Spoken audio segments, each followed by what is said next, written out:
The cafe smelled of burnt espresso and rain-soaked coats, the kind of morning where everyone was half awake, scrolling through their phones or staring blankly into mugs. In the corner, near the window streaked with drizzle, sat a man most people didn't notice, at least not until the manager did. His coat was frayed at the sleeves, his boots worn out, and his eyes fixed on nothing in particular. A duffel bag sat by his feet, heavy with things no one cared to imagine. To the regulars, he was invisible. To the barista, he was an inconvenience. To the manager, he was a problem that needed to be removed. He had ordered one small black coffee, the cheapest thing on the menu, and had been sitting there for nearly an hour. The staff exchanged looks. Whispers passed quietly behind the counter. "He's been here too long," someone muttered. "He's scaring the customers," said another. But no one noticed how still he sat, how his fingers tapped lightly on the table in an unconscious rhythm, a pattern that once meant something precise and tactical. No one noticed the small scar under his left eye or the way he scanned every reflection in the glass. To them, he was just another homeless man killing time in a warm place. The manager finally walked over, stiff smile plastered on his face. He asked the man to leave, politely at first, then more firmly when the man didn't respond. The cafe had an image to maintain: cozy, clean, comfortable for the kind of people who came there to type on laptops and take photos of latte art. The man's silence, his stillness, broke that image. "Sir, if you're not going to order anything else, I'm going to have to ask you to leave," the manager said. The man blinked slowly, as if the words were traveling from a distant place. He nodded, stood up without a word, and reached for his bag. A few customers watched, pretending not to. One woman lowered her eyes quickly, embarrassed for him. Another man looked at his phone, pretending to scroll but clearly listening. The barista behind the counter exhaled, relieved the awkward moment was nearly over. The man lifted his duffel bag, the zipper frayed and half broken, and turned toward the door. His gait was steady but heavy, like every step carried the weight of a past he couldn't shake. The rain outside waited for him, cold and unwelcoming, but no one offered an umbrella or a kind word. It was easy for everyone there to justify it. He looked unkempt. He probably hadn't showered in days. Maybe he'd ask for money next. Maybe he'd make people uncomfortable. In a city full of strangers, comfort often mattered more than compassion. The logic was simple. This cafe was for paying customers, not for those who had nowhere else to go. So when the door shut behind him and the bell above it gave a quick jingle, life inside went back to normal. Conversations resumed. Milk steamed. The rain continued to blur the window. The moment passed, just another small scene in a long day. But what no one knew was what that man carried in his duffel bag. Not the ragged clothes, not the scraps of paper, but a file. A file that still had a government seal faintly visible on it, water-damaged but unmistakable. No one knew that under his torn jacket was a tattoo. A small hawk's eye inked near his shoulder, now faded but distinct. And no one knew that the rhythmic tapping of his fingers earlier wasn't random at all. It was Morse code, muscle memory that hadn't faded even after years away from a world where silence could mean survival. He had once sat in briefing rooms, not coffee shops. Once worn a uniform, not layers of thrifted clothes. Once answered to commanding officers, not to cafe managers. His eyes, though tired, were the kind that had seen too much to ever truly rest again. The world had moved on without him. The people he served had forgotten him, and the country he once defended barely noticed when he slipped through the cracks. Now, all that remained of his service was the habit of observation, the constant awareness of exits, the way he still positioned himself with his back to a wall, and the unshakable instinct to read a room faster than anyone else could. The moment he was asked to leave wasn't just another humiliation. It was another reminder of how easily people discard what they don't understand. The uniform that once drew respect now existed only in memory, replaced by suspicion and avoidance. The medals, once symbols of bravery, were long gone, pawned years ago for food. The world saw a man who didn't belong, not a soldier who once gave everything. They didn't see the discipline in his movements, the calm under pressure, the years of service that shaped him. They just saw someone out of place, someone whose story didn't fit the setting. And so, without protest, he walked out into the rain, disappearing into the blur of the city. Inside, the cafe returned to its rhythm. unaware that they had just pushed away a man whose name once appeared in intelligence briefings, whose actions had once altered the course of missions no one would ever hear about. The cafe had quieted after the man left, the sound of milk steaming and soft chatter resuming like nothing had happened. The manager returned behind the counter, checked the register, and muttered something about keeping order. But 10 minutes later, the piece cracked. The phone behind the counter began to ring, a sharp, sudden sound that made the barista flinch and look toward the manager. He frowned, wiped his hands on a towel, and picked it up. "Bluebird Cafe, how can I help you?" he said with the routine tone of someone expecting a delivery call or a customer complaint. The voice on the other end wasn't what he expected. It was calm, firm, and low. "Do not hang up," the voice said. "This is a secured call from the Central Intelligence Agency. I need to speak to the manager immediately." The words didn't register at first. The manager chuckled nervously, thinking it was a prank. "Okay, who's this really?" he asked. The voice repeated, slower this time. "This is Agent Miller from Langley. You just escorted a man from your premises. We need to confirm his location right now." The room seemed to tilt slightly as the words sank in. The barista, sensing something was off, stopped wiping tables and turned to look. The manager covered the receiver with his hand and whispered, "Is this a joke?" But the voice on the line continued with precise detail, descriptions of the cafe, the street outside, even the camera above the counter. "We are tracking a signal from your location," the voice said. "The man who left your establishment 10 minutes ago is known to us. We need confirmation. He's approximately 6 feet tall, wearing a brown jacket, carrying a green duffel bag. Can you confirm?" The manager felt a chill crawl up his neck. "Yes," he said slowly, "that's right. He was just here." "Who is he?" There was a pause long enough to feel heavy. Then the voice said, "His code name is Hawkeye." The cafe seemed to freeze around that name. The barista's hand tightened around the cloth she was holding. The few customers who were left sensed something was happening and looked up, unsure whether to stay or leave. The manager's mind raced, trying to piece it together. "Sir, I think you've got the wrong person," he said. "The man you're describing looked homeless. He was sitting here for an hour. We asked him to leave because..." He stopped when the voice interrupted. "He's not homeless. He's one of ours." The air changed. The hum of the espresso machine seemed distant now. The manager looked toward the door, as if expecting the man to walk back in at any moment. "What's going on?" the barista whispered. The manager shook his head slowly. "I don't know," he murmured. Into the phone, he asked, "Do you want me to call the police?" The voice responded sharply, "No. Do not involve local authorities. Just tell me which direction he went." The manager hesitated, pointing instinctively toward the rain-smeared window, even though the agent couldn't see. "He went east," he said. "Down the street. Toward the station, I think." The line went silent again, long enough for the manager to wonder if the call had dropped. Then the voice said, "You did the right thing by answering. If anyone asks, this conversation didn't happen." The call ended. The click of the disconnection was louder than it should have been. For a moment, no one moved. The barista asked quietly, "What was that?" The manager stared at the phone, trying to process what he'd just heard. "They said CIA," he muttered. "They asked about that man." A customer laughed nervously. "The CIA? In this cafe? Come on, that's ridiculous." But the expression on the manager's face killed the humor instantly. The manager looked at the security camera monitor, rewinding the footage to when the man had been sitting there. The image was grainy but clear enough to see him, calm and silent, just as he'd been in person. The manager zoomed in on his face, noticing now what he hadn't before: the stillness, the precision in his posture, the way his eyes weren't lost but alert. Every detail began to shift meaning in his mind. He remembered how the man's hand had twitched near his bag when approached, not in fear but readiness. He remembered how the man had chosen the seat with a full view of both exits. Those details, once invisible, now felt deliberate. The cafe no longer felt like a casual space. It felt like the edge of something much larger that none of them understood. The barista leaned closer to the monitor. "You think it's real?" she asked. "That he was someone important?" The manager didn't answer. His eyes stayed on the screen, watching the man walk out into the rain again and again. The phone remained on the counter, still humming softly from the last call, as if waiting to ring again.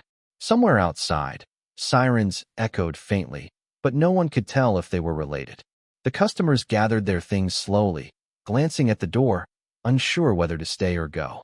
The barista poured another cup of coffee with a shaky hand, spilling a little on the counter. The manager didn't even notice. His mind replayed the voice's tone, the certainty, the authority. CIA Hawkeye. The name carried weight, something final and strange. He wondered what that man had done to make an agency like that call a random cafe over him. He wondered if the man was in danger, or if everyone else was. He wondered if the call had been real at all, or if it was the kind of thing people only heard about in movies. But then he looked again at the window, the rain still falling, and realized the world had just tilted a little on its axis without anyone noticing. Outside, the rain had turned from a drizzle to a steady downpour, washing the color out of the street. The man walked with his collar turned up, the duffel bag slung across his shoulder, water dripping from the brim of his cap. Cars passed, tires hissing against wet asphalt, and no one looked twice at him. The cafe behind him glowed faintly through the fogged glass, a pocket of warmth he was no longer welcome in. He didn't hurry. He never did. Every step was measured, every glance calculated. Years of training had wired him that way. He could feel eyes on him even when there weren't any, hear danger in the smallest shift of the city's hum. It wasn't paranoia. It was muscle memory from a life that taught him never to stop watching. He turned the corner and paused under the awning of an old bookstore, setting the duffel bag down for a moment. The rain pattered softly above him. His hands, scarred and steady, unzipped the side pocket and pulled out a folded piece of paper, creased, faded, and stained from years of being carried. On it was a single line of code, a string of numbers he once memorized but still carried out of habit. Beneath the numbers was a signature, M. Collins. That name hadn't meant anything to anyone for over a decade, except to those who knew the file it came from, the one stamped Hawkeye. Classified. He looked up at the sound of footsteps. A dark sedan had stopped across the street, engine idling, wipers slashing across the windshield. Two men in plain clothes stepped out, umbrellas up, scanning the street. He didn't move. He knew their type immediately. Government issue coats, communication earpieces half hidden behind collars, the way their eyes didn't linger on anything too long. He waited until one of them crossed toward the bookstore, then reached down and zipped the bag shut. When the man came close enough, the veteran spoke without looking up. "You're late." The agent froze mid-step. "Sir," he said carefully, "you need to come with us." The veteran's eyes lifted then, calm but sharp, studying the younger man. "Still sending recruits for field pickup?" he said quietly. The agent hesitated, thrown off. "You've been off-grid for years," he replied. "We didn't even know if you were alive." The veteran almost smiled, but it didn't reach his eyes. "That's how I was trained." The second agent joined them, keeping his hand near his belt. The veteran caught the movement and gave a short shake of his head. "Relax," he said. "If I wanted to disappear, you wouldn't have found me here." The younger agent swallowed hard. "Sir, Langley's been trying to contact you. They sent the alert the moment your tag resurfaced." "You triggered an old signal, the one they buried," the veteran interrupted. "I know. I left it there for a reason." He looked past them at the car. "They still using the same encryption channels?" The agents exchanged a look that said more than words. "They said your name," one of them said. "They said Hawkeye." For a long moment, the veteran said nothing. The rain filled the silence. Then he exhaled, slow and deliberate. "They're still calling me that." His tone was unreadable, part disbelief, part fatigue. He ran a hand through his damp hair, the gesture revealing a small tattoo near his wrist, a hawk's eye in black ink, nearly faded to gray. "I thought they retired that name when they erased the file," he murmured. The agent shook his head. "No, sir. They reopened it. They said it was priority 1. That means someone high up wants to talk to you." The veteran stared at the wet pavement, remembering a time when priority 1 meant the world was tilting toward danger and he was the one sent to tilt it back. But that was before everything fell apart, before missions that didn't make the news, before allies vanished without explanation, before the kind of silence that followed betrayal. He had walked away when the cost became unbearable, when the mission stopped being about defense and started being about control. He'd traded the classified for the forgotten, the badge for anonymity. But now, with one phone call, one name, the past had found him again. The agent gestured to the car. "Sir, please. They're waiting." The veteran hesitated. "Who?" The answer came after a brief pause. Director Collins.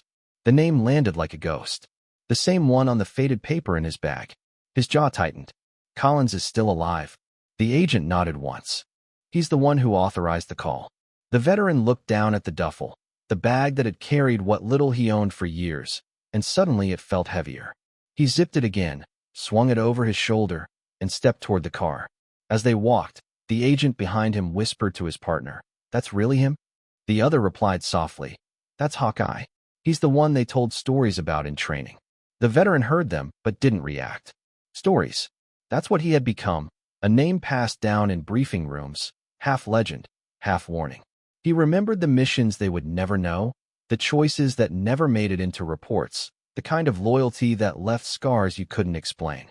He reached the car, opened the door, and paused before getting in, glancing once more at the rain-soaked street where the cafe lights still flickered in the distance. The ride through the city was silent except for the steady hum of the engine and the rain sliding down the windows.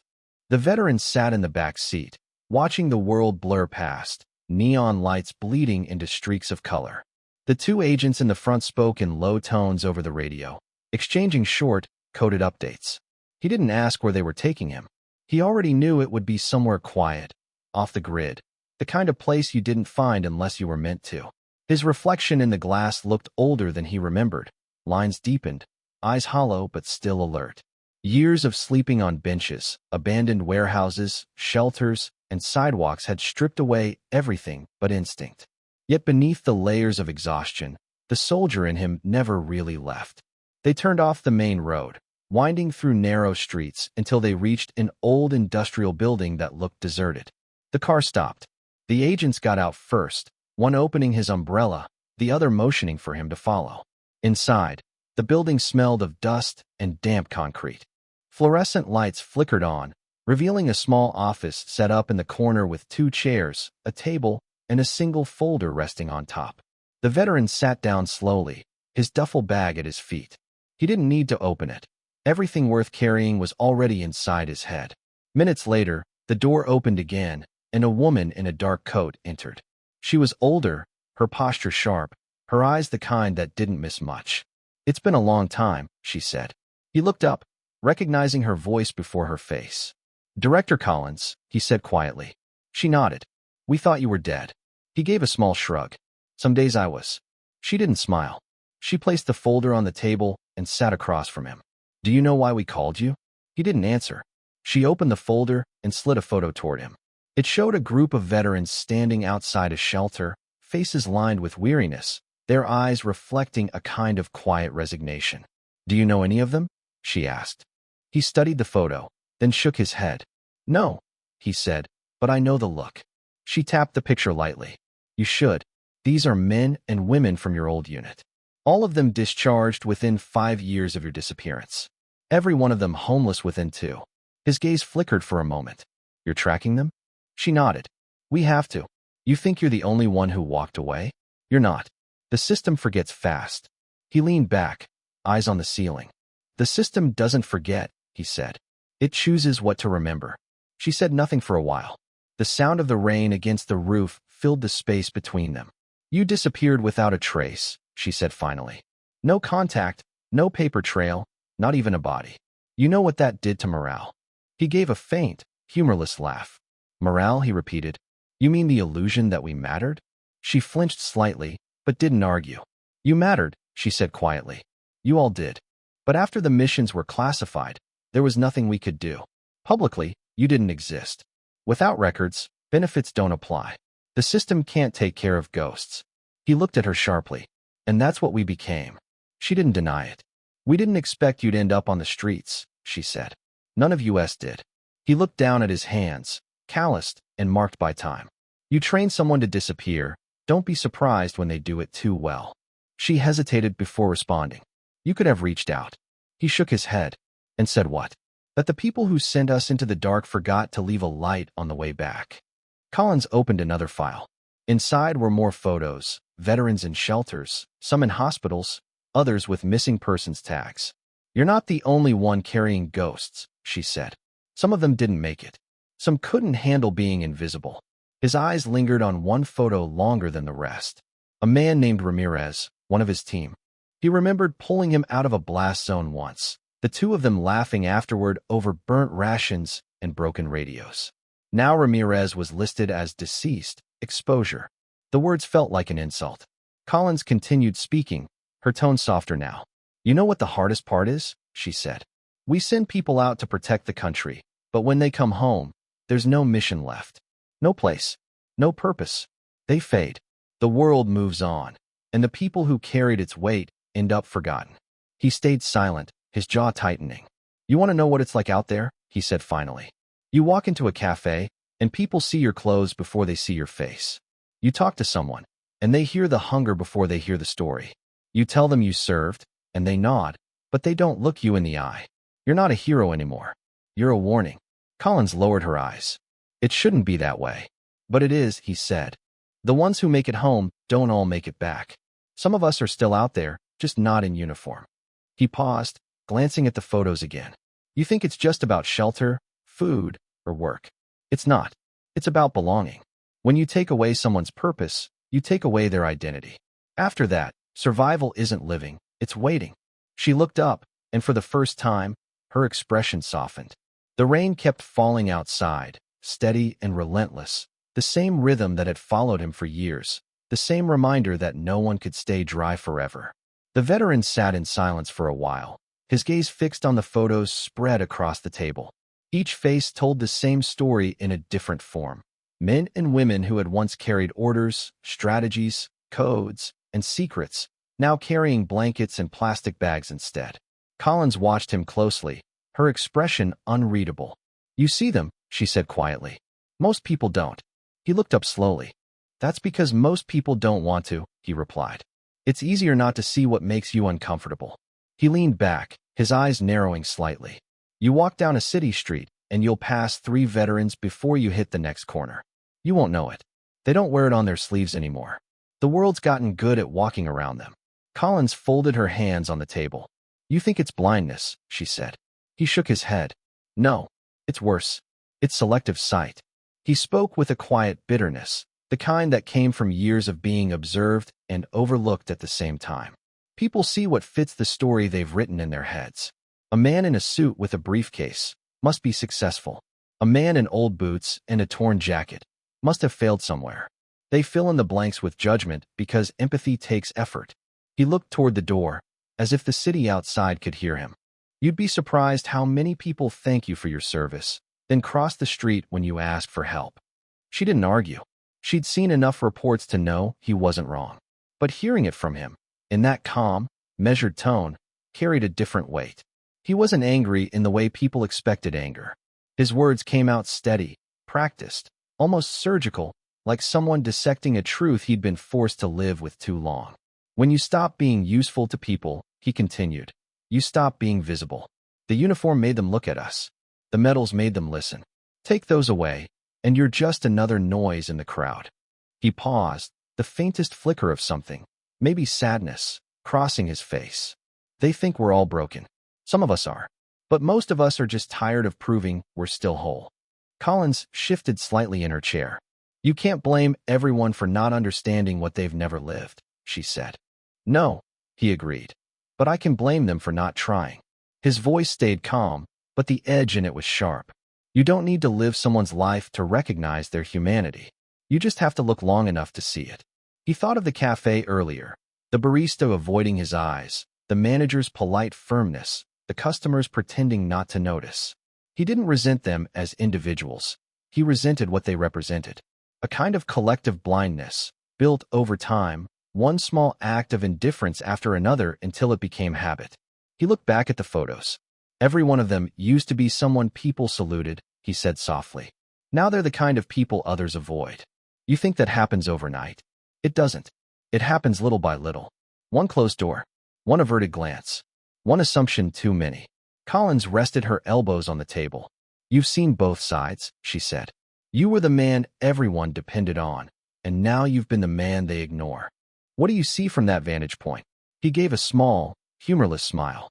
I see how fast gratitude expires. For a moment, neither spoke. The hum of the old fluorescent lights filled the silence. Then he continued, his voice quieter now.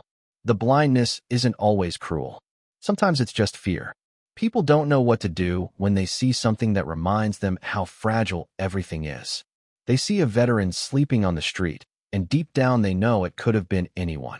So they look away, because looking too long means facing the truth that safety is temporary, that stability is borrowed, that heroes can fall. He rubbed his hands together slowly, as if trying to warm them. They think ignoring it keeps them safe. It doesn't. It just keeps them ignorant. Collins listened without interruption. Every word came from a place of exhaustion layered over understanding. "Do you think they could change?" she asked finally.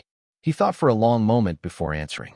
"People don't change because they're told to," he said. "They change when they're forced to see what they've been avoiding. But the world's gotten comfortable with its blindness. It rewards distraction. Compassion doesn't trend." He leaned forward, resting his arms on the table. "The truth is, society doesn't hate us. It just doesn't know what to do with us once we stop being useful. We're reminders of things people want to forget, wars they didn't fight, promises that were broken, the cost of safety they never had to pay. So they turn us into background noise. A man talking to himself on the sidewalk. A woman holding a cardboard sign at the freeway exit. They don't see the discipline, the training, the years of service. They just see what's left." Collins lowered her gaze. "Maybe they need someone to remind them," she said quietly. He looked at her, his expression unreadable. "Maybe," he said. "But first they'd have to be willing to look." The words hung between them like smoke, heavy and unbroken, the kind of truth that didn't need to be argued. Outside, the rain kept falling, washing over the streets where unseen faces passed each other without recognition, every one of them blind to the history walking right beside them. The veteran sat still for a long time, eyes on the gray light filtering through the high windows. The rain had softened outside, replaced by the distant hum of traffic. The silence between him and Collins stretched, not uncomfortable, but thick with everything left unsaid. He could feel the weight of the past pressing against the present, two worlds that never fully let go of each other. "You said you wanted to talk," he murmured finally. "But talking won't change what people see." Collins folded her hands. "Maybe not," she said, "but sometimes one story changes how they look." He gave a faint, skeptical smile. "You think people listen to stories like mine?" She met his gaze. "Only if you tell it." He looked away, the muscles in his jaw tightening. "Most people don't want to hear about the things that make them feel guilty," he said. "They like heroes, not reminders. They want the uniform, the medals, the speeches. They don't want the part after that, the cold, the hunger, the empty looks. They want the ending, not the reality." Collins didn't interrupt. He let the words come slow, deliberate. "I stopped expecting gratitude a long time ago. But respect, that's different. Respect means you see someone before you judge them. You recognize a person, not an image. That's what's missing now." He leaned forward, his elbows resting on his knees. "You saw what happened in that cafe. I wasn't looking for pity. I was just trying to stay dry. But all it takes is one glance, one label, and suddenly you're a problem. People treat judgment like instinct, but it's a choice. They don't realize how fast it happens, how easy it is to erase someone just by assuming who they are." He looked at Collins again. "You know what would have changed that moment? Not charity, not sympathy, just a second of respect.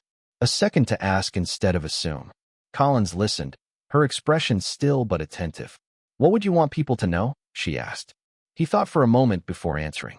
"That not every story you see is the whole story.